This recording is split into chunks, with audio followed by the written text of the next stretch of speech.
Wonderful SR ક્રિએશનમાં આપ સર્વેનું સ્વાગત છે. આજે આપણે જોઈશું પિતૃ પક્ષમાં અર્થાત શ્રાદ્ધ પક્ષમાં પિતૃ તર્પણ કેવી રીતે કરવું. મિત્રો, વિડીયો પસંદ આવે તો વિડીયોને લાઈક કરશો, વધારેમાં વધારે શેર કરશો. જો ચેનલમાં નવા હોય તો ચેનલને સબસ્ક્રાઇબ જરૂરથી કરશો. હિન્દુ ધર્મમાં શ્રાદ્ધ કર્મનું વિશેષ મહત્વ છે. તેનો અનેરો મહિમા જોવા મળે છે. આપણા પર કુલ 3 પ્રકારના ઋણ હોય છે. એક માતૃઋણ, બીજું પિતૃઋણ અને ત્રીજું દેવઋણ. ભાદરવા માસમાં શ્રાદ્ધ કર્મ કરવાથી આપણે પિતૃઋણ ચૂકતી કરવાનો પ્રયત્ન કરીએ છીએ. ભાદરવા માસની પૂર્ણિમાથી લઈને ભાદરવી અમાસ સુધી શ્રાદ્ધ કર્મ કરવામાં આવે છે. કહેવાય છે કે આ સમય દરમિયાન પિતૃદેવતા પૃથ્વી પર પોતાના વંશજોની પાસે આવે છે અને તેમની પાસેથી સંતોષની અપેક્ષા સેવે છે. તેથી ભક્તિભાવથી કરવામાં આવેલ તર્પણ, શ્રાદ્ધ, પિંડદાન અને દાન પૂર્વજોની આત્માને શાંતિ અર્પે છે અને સંતાનોના જીવનમાં દીર્ઘાયુષ્ય તેમજ સુખ સમૃદ્ધિ લાવે છે. કહેવાય છે કે જે લોકો પોતાના પૂર્વજોને યાદ નથી કરતા તેઓ પિતૃદોષના કારણે જીવનમાં અવરોધોનો અનુભવ કરે છે. તેથી પૂર્વજોનું તર્પણ આપણા માટે આપણી ધાર્મિક ફરજ છે અને આધ્યાત્મિક ઋણમુક્તિ કરવાનું એક વિશેષ અવસર છે. વેદ અને પુરાણોમાં કહેવામાં આવ્યું છે કે જ્યારે આપણે પૂર્વજોને પાણી અર્પણ કરીએ છીએ ત્યારે તેઓ સંતોષ પામે છે અને આપણને આશીર્વાદ આપે છે. તેમના આશીર્વાદથી પરિવારમાં શાંતિ, બાળકોનું સુખ, સ્વાસ્થ્ય અને ઘરમાં સુખ સમૃદ્ધિનો વાસ થાય છે. આ કારણથી જ પિતૃપક્ષને આધ્યાત્મિક જવાબદારીનો એક અવસર માનવામાં આવે છે. હવે આપણે જોઈએ કે તર્પણ કરવા માટે શું શું સામગ્રી જોઈશે. સૌપ્રથમ તો કુશ.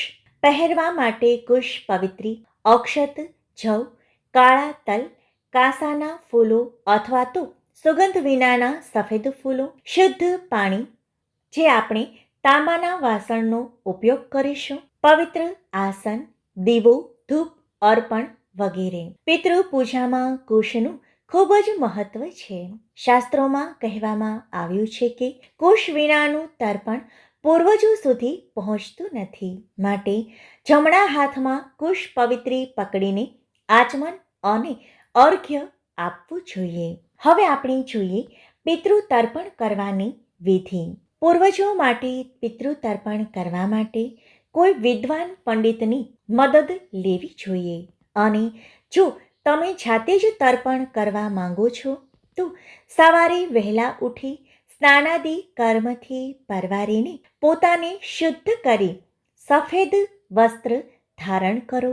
બ્રહ્મ મુહૂર્ત પછીથી સવારના સમય સુધી તર્પણ શ્રેષ્ઠ માનવામાં આવે છે. જે દિવસે તમારી કુટુંબ પરંપરાની શ્રાદ્ધ તિથિ આવે છે તે દિવસે ખાસ ભક્તિથી તર્પણ કરો. જો તારીખ ખબર ન હોય તો પિતૃપક્ષના દરેક દિવસે અથવા સર્વપિતૃ અમાવાસ્યાના દિવસે સંકલ્પ સાથે તર્પણ કરવું જોઈએ. આ માટે પૂર્વ દિશામાં મુખ રાખીને પવિત્ર દોરો પહેરવો.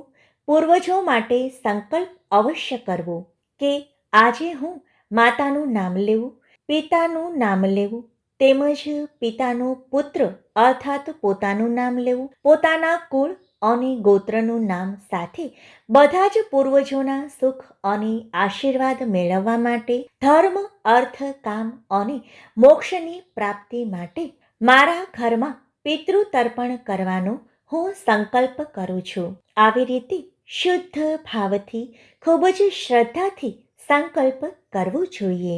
ત્યારબાદ પાણી અને અક્ષત સાથે દેવતાઓ માટે તર્પણ કરવું. ત્યારબાદ પાણી અને જવ સાથે ઋષિઓ માટે તર્પણ કરવું. ત્યારબાદ ઉત્તર દિશામાં મુખ રાખીને ફક્ત પાણી અને જવથી માનવ તર્પણ કરવું જોઈએ. છેલ્લે દક્ષિણ દિશામાં મુખ રાખીને બેસવું જોઈએ. તેમજ કાળા તલ, પાણી અને કાસના ફૂલો અથવા તો સફેદ ફૂલોથી તમારા પૂર્વજોને તર્પણ કરવું જોઈએ. પૂર્ણ ભક્તિથી તર્પણ કર્યા પછી શરણાગતિ સ્વીકારો અને ભગવાન અને પૂર્વજોનું સ્મરણ કરીને પૂજા પૂર્ણ કરો. દાન અને બ્રાહ્મણોને ભોજન કરાવો. વસ્ત્રનું દાન કરવું જોઈએ. તેમજ બ્રાહ્મણોને દક્ષિણા અવશ્ય આપવી જોઈએ.